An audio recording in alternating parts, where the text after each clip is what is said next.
चहूबाजूंनी टीका झाली तरी गायकवाड आता पुन्हा एकदा वादाच्या भोवऱ्यात सापडलेत. एकीकडे शिवाजी कोण होता या पुस्तकाचे प्रकाशक प्रशांत अंबी यांना शिवीगाळ केल्याप्रकरणी गायकवाडांनी दिलगिरी व्यक्त केली असली तरी सुद्धा दुसरीकडे आता निधन झालेल्या गोविंद पानसरे यांच्यावरच गुन्हा दाखल करण्याची मागणी त्यांनी केली आहे. नेमकं काय घडलंय समजावून घेऊयात. शिवाजी कोण होता या पुस्तकाच्या शीर्षकावर आक्षेप घेत आमदार संजय गायकवाड यांनी प्रकाशकाला शिवीगाळ केली होती. त्यानंतर पुरोगामी संघटना आक्रमक झाल्या. त्यांनी गायकवाडांच्या विरोधात तक्रार दाखल करण्याचा निर्णय घेतला. मात्र पोलिसांनी अदखलपात्र गुन्ह्याची नोंद केली आहे. या वादानंतर प्रकाशक प्रशांत अंबी यांना शिवीगाळ केल्याबाबत गायकवाडांनी दिलगिरी व्यक्त केली. असं असताना आता पुन्हा जिल्हाधिकाऱ्यांना पत्र लिहित गायकवाडांनी पुस्तकावर बंदी आणण्याची मागणी केली आहे. त्याचबरोबर गोविंद पानसरेंवर मरणोत्तर गुन्हा दाखल करण्याची देखील त्यांनी मागणी केली आहे. गायकवाडांच्या पत्रात काय आहे ते आपण पाहूयात.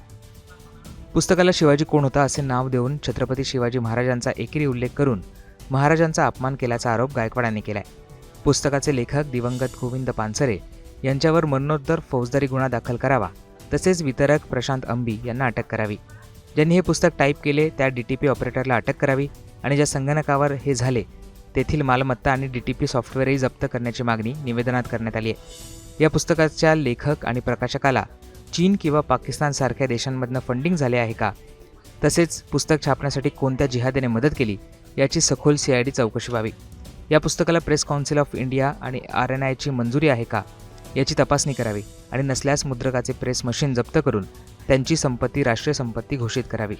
अशा मागण्या गायकवाड यांनी आता त्यांच्या निवेदनातून केल्या आहेत. आता दिवंगत गोविंद पानसरेंवरच गुन्हा दाखल करण्याची मागणी गायकवाड यांनी केल्याने पुन्हा एकदा वाद होण्याची शक्यता आहे.